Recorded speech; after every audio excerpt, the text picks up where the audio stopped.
advantage. And Stuart Hotchkiss, though, taking quite a bit of damage from all those PS forced back. But it continues to fire away, taking further heavy damaged. Engine is in fact damaged. Luftwaffe infantry moving in as well. And we are seeing Stuka rockets blasting away. Not doing too good. Certainly not for that Luftwaffe infantry either. One getting stuck under the threads and forcing the rest into a retreat. American infantry moving in now with the rest of that tank, which is getting the long range gun upgrade, increasing penetration against all armor. Perhaps a bit superfluous at the moment, since there's actually nothing to actually help against it. Again, you don't really need that when all there is in terms of armor is a Hotchkiss light tank. They aren't exactly known for their thick armor. Quite the contrary. So, a small brief. We are seeing a second 25-pounder gun out, and not a lot of armor, which might in fact be the thing to actually pull through the Allies. Only one Sherman tank and an AVRE, which isn't going to do much against other armor. And I myself got a Marder 3. Since again, I do believe in having your own anti-tank assets and not relying on your teammate for it, which can usually end up badly. Sherman moving through and quickly out of the range of the Marder 3. Not very keen on facing it, I wager. And Hotchkiss moving about and range. Engineers getting a bit too close though, might take a few losses and retreating in fact. Sticky bombs on the Marder 3. No, it's a satchel charge. Trying to knock out a unit like that, not entirely the best idea. Marder 3 having the Sherman in sights. Sherman taking quite a bit of damage. And Hotchkiss now taking on the dreaded Sherman, doing actually quite a bit of damage. And these other Hotchkiss in fact damage the engine, destroys it. Who shall deliver the killing blow? And it looks like it was in fact this Hotchkiss which knocked out the Sherman tank. Absolutely nice shot. And I going back there. Hotchkiss blows up Sherman. Hooray for that.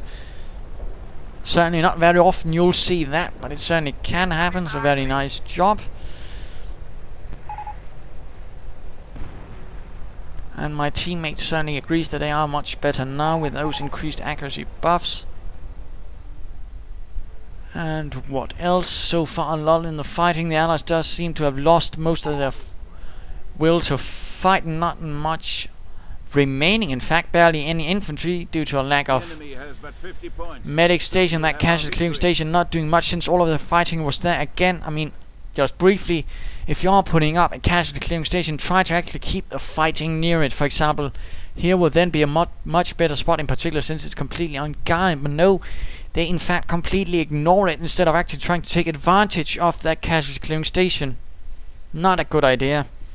Not a good idea at all. So let's return to the fighting. And we do see this Churchill AVRE slowly moving towards the center. Looks like the British are gearing up for one final desperate assault. Even some American infantry moving in. How shall this go? We shall see. At the same time, I'm getting ready to call in a Panther battle group. But apparently looks like I won't need to. And what is this? Looks like this armor command track has just decided to stop up completely and not bother. No, looks like he's going for the north. Quite extraordinary, but oh dear, it doesn't look like they have much time. In fact, barely any victory points left. They have managed to secure the center, but I don't think it will be enough. Panzer Grenadiers marching in, mortar half-track, providing a bit of fire support, killing out some of those British. Oh dear, hitting my own allies' mates, not good. And there we go, huge assault in the north, but absolutely too late.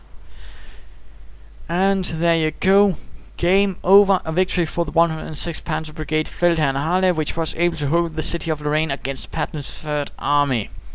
And of course this concludes the 100th episode.